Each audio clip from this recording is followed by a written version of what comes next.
नमस्कार दोस्तों, life is learning में आपका स्वागत है। मैं हूं दर्शिल कलोला और आज हम एक बहुत ही महत्वपूर्ण विषय पर बात करने वाले हैं, पर्यावरण विज्ञान, एनवायरमेंटल साइंसेज।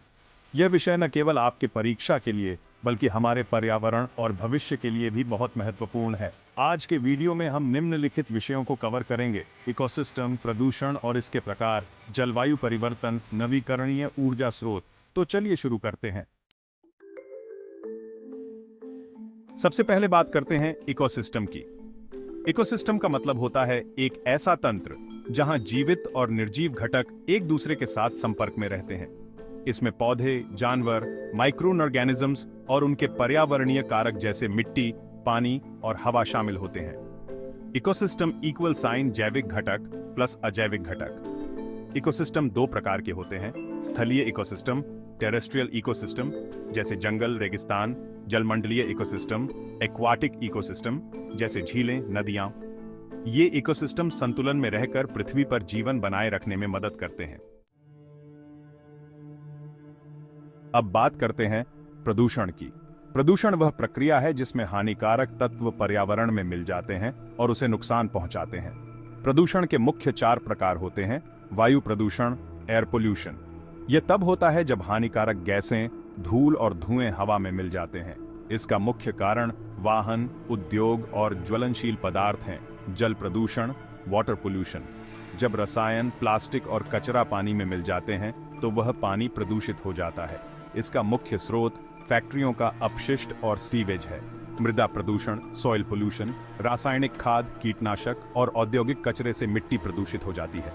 इससे कृषि भूमि की उर्वरकता कम हो जाती है। ध्वनि प्रदूषण, नॉइज पोल्यूशन। जब शोर का स्तर इतना बढ़ जाता है कि वह स्वास्थ्य को प्रभावित करता है। इसका मुख्य कारण वाहन, उद्योग और पटाखों का शोर है। प्रदूषण के प्रकार: वायु, जल, मृदा, ध्वनि। अब बात करते हैं जलवायु परिवर्तन की। ये एक गंभीर समस्या है जो धीरे धीरे पूरी दुनिया को प्रभावित कर रही है। ग्लोबल वार्मिंग यानी पृथ्वी के तापमान में वृद्धि इसका मुख्य कारण है। इसका मुख्य कारण है ग्रीन हाउस गैसों का उत्सर्जन जैसे कि कार्बन डाइऑक्साइड, मीथेन और नाइट्रस ऑक्साइड। जलवायु परिवर्तन के कारण समुद्र का स्तर बढ़ रहा है, मौसम चक्र में बदलाव हो रहा है और प्राकृतिक आपदाओं की संख्या बढ़ रही है। इसे नियंत्रित करने के लिए हमें अपनी ऊर्जा खपत को कम करना होगा और नवीकरणीय ऊर्जा का इस्तेमाल बढ़ाना होगा। अब बात करते हैं नवीकरणीय ऊर्जा स्रोतों की। ये ऊर्जा स्रोत प्राकृतिक रूप से पुनः प्राप्त हो सकते हैं और पर्यावरण के लिए नुकसानदायक नहीं होते। इनके मुख्य प्रकार हैं: सौर ऊर्जा। यह ऊर्जा सूर्य से प्राप्त होती है। इसका मुख्य फायदा है कि यह असीमित है, लेकिन इसकी उपलब्धता मौसम पर निर्भर करती है। पवन ऊर्जा, हवा की गति से बिजली उत्पन्न की जाती है। इसका मुख्य फायदा यह है कि यह साफ और सुरक्षित है, लेकिन इसकी आवश्यकता ऊंचे और खुली जगहों पर होती है। जल विद्युत ऊर्जा, यह ऊर्जा जल से उत्पन्न होती है।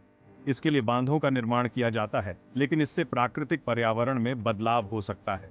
जैव ईंधन, जैविक पदार्थ जैसे पौधों और जीवाश्मों से प्राप्त ऊर्जा, यह एक सस्ता और आसानी से मिलने वाला स्रोत है, लेकिन बड़े पैमाने पर इस्तेमाल से भूमि प्रदूषण हो सकता है। तापीय ऊर्जा, यह पृथ्वी की आंतरिक गर्मी से उत्पन्न की जाती है। यह एक स्थायी स्रोत है, लेकिन इसे प्राप्त करना महंगा होता है। तो दोस्तों, आज हमने सीखा इकोसिस्टम प्रदूषण, जलवायु परिवर्तन और नवीकरणीय ऊर्जा स्रोतों के बारे में। ये सभी विषय आपके परीक्षा के लिए बहुत ही महत्वपूर्ण हैं और साथ ही हमारे भविष्य के लिए भी। हमें इन मुद्दों के प्रति जागरूक होना चाहिए और पर्यावरण संरक्षण के लिए अपनी भूमिका निभानी चाहिए। अगर आपको यह वीडियो पसंद आया हो तो इसे लाइक करें, शेयर करें और लाइफ इज लर्निंग चैनल को सब्सक्राइब करना ना भूलें। मैं हूं दर्शिल कलोला। जल्द ही मिलते हैं एक नए वीडियो में। तब तक के लिए पृथ्वी को बचाओ और पर्यावरण का ध्यान रखो।